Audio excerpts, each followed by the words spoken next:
আজকে ভিডিওটা সকালে নাস্তা থেকে শুরু করলাম। আসসালামু আলাইকুম, কেমন আছেন সবাই? আশা করি ভালো আছেন। আলহামদুলিল্লাহ, আল্লাহর রহমতে আমরাও ভালো আছি। আজকে সকালে নাস্তাতে রুটি আর আলু ভাজি করেছি। তো রুটিগুলো সব সেঁকে নিয়ে এই তো আমি নাস্তাটাও করে নিলাম। রুটি আর আলু ভাজি হলে তো সকালে অনেক ভালোই লাগে খেতে। এদিকে বাবা ছেলের এই বছরে এখনও জলপাইয়ের আচার খাওয়া হয় নাই। এই জন্য তার বাবা একটা দিয়ে জলপাই নিয়ে চলে আসছে, তাকে এখন আমার আচার বানাই দিতে হবে। আর কি যে বলবো, তারা যে কি আচার পছন্দ করে সেটা আমাদের যারা পরিচিত তারা খুব ভালো করে জানে যে বাবা ছেলে প্রচুর আচার পছন্দ করে। এই বছরে এখনও আচার বানানো হয় নাই, জলপাইয়ের আচারটা।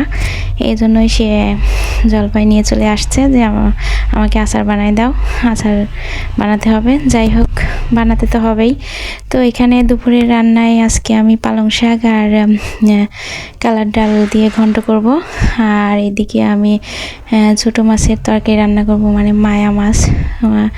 তো আমি কখনো মায়া মাছ দিয়ে রান্না করি নাই, ধুমো দিয়ে আর আলু দিয়ে রান্না করব। ধুমো দিয়ে আমি কখনো রান্না করি নাই মায়া মাছটা, আজকে ফার্স্ট করব, জানি না কেমন হবে। তবে রান্নার পরে খেতে অনেক ভালোই হয়েছিল। তো আমি অন্যদিকে শাকটা আর ডালটা চড়াই দিয়েছি, আর এইদিকে আমি ছোটো মাছের তরকারিটা হাতে মেখে চড়াই দিলাম। তো এখানে জিরে বাটা দিতে মনে ছিল না, পরে দিলাম। তো এখানে শাকটা আমি ঘন্ট করে নিচ্ছি, নিয়ে এই তো ঘন্ট করে নিয়ে আমি এটা তেলে দিয়ে দেব। এদিকে একটু তরকারিটাও নেড়ে দিচ্ছি। তো এর ফাঁকে শিপাতের বাবা জলপাইগুলো ধুয়ে ভালো করে সেদ্ধ করে নিয়েছে। তো নিয়ে সে হাতে মাখায়ও রেখে দিয়েছে, যাতে আমি তাড়াতাড়ি করে আচারটা বানাতে পারি, আমার সমস্যা না হয়। আর আচার আমি একা বানাবো না, সে সব সময় আমার সঙ্গেই থাকবে, সেও বানাবে। আমি একটু নাড়াচাড়া করব, সেও নাড়াচাড়া করবে, এমনভাবে আমরা আচার বানাই। তো এদিকে আমার ঘন্টটা আমি তেলে দিয়ে দিলাম, ঘন্টটা হয়ে গেছে।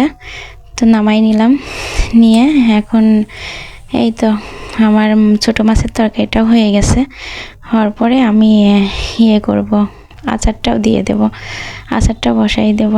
একবার ভাবলাম বিকেলে করি, তারপরে আবার মনে হলো যে না থাক, এত যখন বলছে করেই দিই।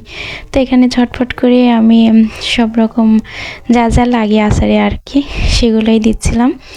তো দিয়ে সে তো আচারের জন্য জলপাইটা সেদ্ধ করে হাতে মাখায়ে রেখে দিয়েছে।